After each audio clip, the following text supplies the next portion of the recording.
Somebody there? Somebody? Who are you? Don't play innocent with me. You've known all along. Where are you? Follow the cold shiver running down your spine. I'm right here. I don't understand. Did you think it was a coincidence? So many good things happening for you. All for you, Dr. Video.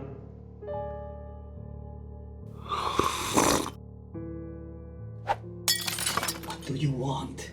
To eat what you won't, to do what you can't, to remove those in your way. Peace. You ate them. We ate them. We? Remember your little accident in the kitchen? Appetite enhancers. Bingo! Weed, world's greatest creation, bringing you the munchies you've always wanted. Cookies beyond your wildest dream, then it's only the beginning. There's only one who could stop us, or imagine if he would join us.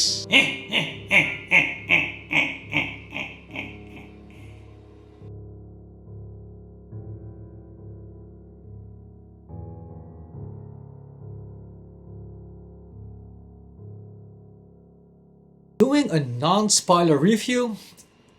Tell him, Elvis! It's impossible. Exactly. There were trailers out for this movie like months ago and they gave a lot away. I was just wondering, if I had not seen any trailer, this movie would be more epic than it already is. I'm so jealous of the people who went in without seeing any of the trailers. Just by checking the trailer, you can pretty much predict the movie. This movie's plot... Ooh, let me do it. Sure? With Spider-Man's identity now revealed, Peter asks Doctor Strange for help. When a spell goes wrong, dangerous foes from other worlds start to appear, forcing Peter to discover what it truly means to be Spider-Man. That's pretty good.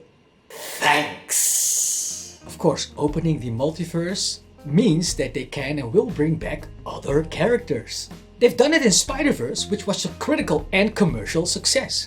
So why not apply it on this film? Now, I want to talk to you about moments where the audience interacted with the film. First thing that pops into my mind is the first bullet time scene in The Matrix. Also in 1999, The Phantom Menace. Finally, after 17 years, the opening crawl after the Lucasfilm logo, the opening crawl a long time ago in the galaxy far, far away starts. Yep, crowd went wild. Go a little further in time. Transformers 2007. The first full-on appearance of Optimus Prime. That freaking robot got a standing ovation. Not so long ago, Avengers Endgame, when Cap picks up Mjolnir, the crowd roared. And also now, in Spider-Man No Way Home, yes! They've done it! They've really done it! The first appearance of Matt Murdock, everybody! Daredevil! Not kidding! The crowd cheered and applauded for freaking Daredevil! But yeah, those were the moments. Let's talk about Tom Holland. This is the best Spider-Man film for him.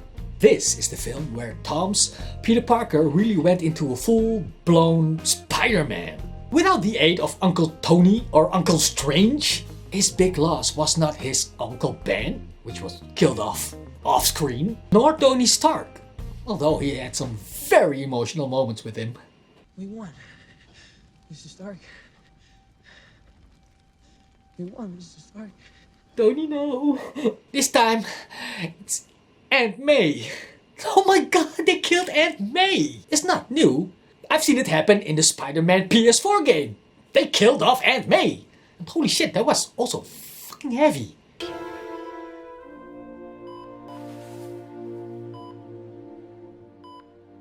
You knew? Yeah, also this came pretty much as a shock. Marissa Tomei.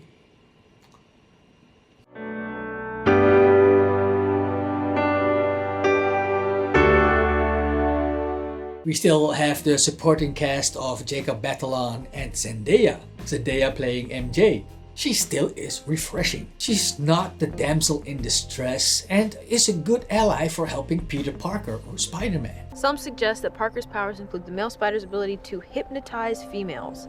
Stop, come on. Yes, my spider lord. Also, the love story felt less cheesy and awkward than the Maguire-Dunst combo. You're taller than you look. I hunch. Don't. But it was not as cute as Garfield and Stone.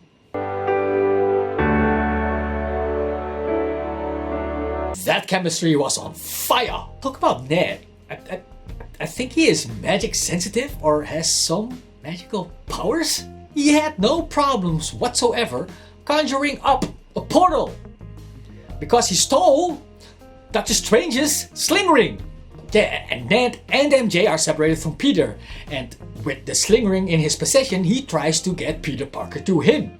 I did not have a clue. Opening a ring, hey, there's Peter Parker. Yeah, okay, cool. In my movie theater, already some people were like, I was like, what's the fuss all about? And then it occurred to me, oh yeah, freaking Andrew Garfield. And the crowd went wild again. That guy is charming as hell and somehow very Remember when you said this? He was angsty, sometimes cocky, and definitely for me not witty enough to portray Peter Parker. So Andrew Garfield, no, you're not my Peter Parker. Yeah, okay, but it was still a good surprise. Because this guy was dodging the media as a bullet dodger. As in Boris the Bullet Dodger. Why do they call him the Bullet Dodger? Because he dodges bullets, Evie. Now just blink once.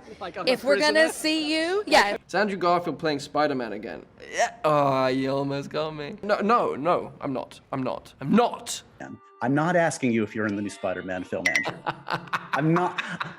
Garfield is in it. Will it mean they will bring back Tobey Maguire? No. Of course they do. This time the crowd went ecstatic.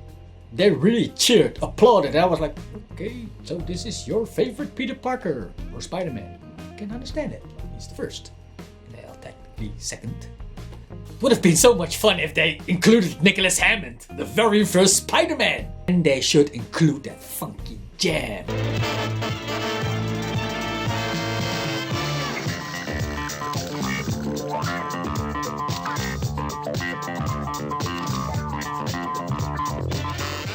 Tobey Maguire playing the older Peter Parker, very calm and reserved, and still such a nice person.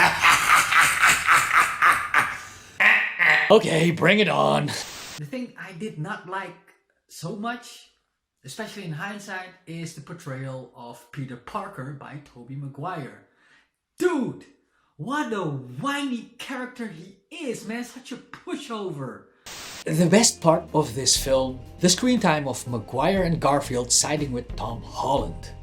This is so well done. Anything you can think of conversations between the three Peters, it's there. You know they're going to address the organic web shooters of Tobey Maguire. They're really going there. Yeah, it's awesome. The chemistry, brotherhood, or bromance, whatever you want to call it, was mesmerizing. Doctor Strange's storyline was a little bit inconsistent with the development of the character we know. If you see his arc in the Doctor Strange movie, his development in Infinity War, in Endgame, his cameo in Ragnarok, and his alternate reality in What If, it felt off.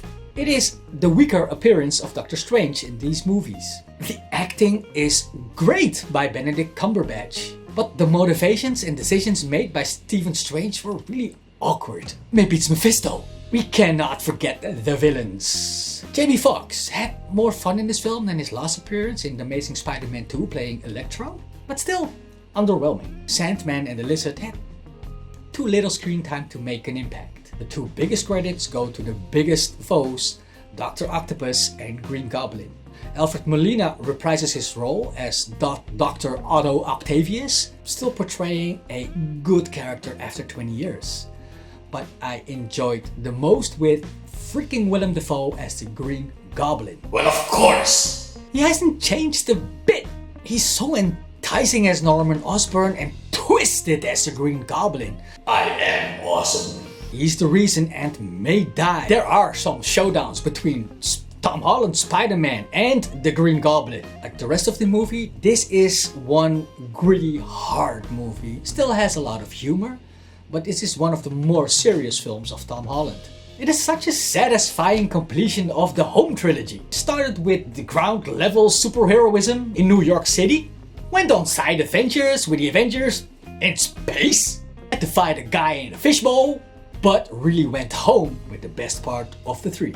I think this film will also end the collaboration between the Spider-Man franchise with the MCU, in a way. And starts the beginning of Spider-Man as we know him. A poor student scraping for his money to get by and help the innocent people of New York. It is by far a perfect movie. This movie will not entice newcomers, but holy shit, this is a very satisfying film for the fans. This movie ended a lot in a way like the Spider-Man PS4 game. Yeah, PlayStation Parker. Now that's my real Peter Parker. All Peter Parkers went up the scale after seeing this movie. The most satisfying were the Holland and Garfield arcs. Garfield finally has redemption. Holland really becomes Spider-Man. And now for my rating. Go to the cinema dry, or does this flick require a high? Dry. No edibles, weed or alcohol required. It is not perfect, it's a shaky development of story, but boy did it pay off. This film is for the fans, very much fan service, well executed. There's great character development, awesome surprises, subliminal and heartwarming chemistry between the three Peters, and very interesting plot twists overshadow the lesser factors of this film. My score, a 9 out of 10. You can close off, Goblin. Subscribe for your cinematic therapy session. We'll meet again, Dr. Video.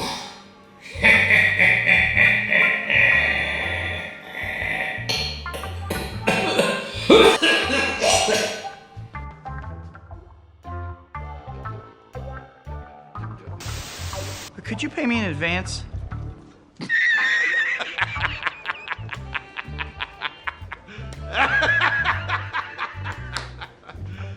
You serious?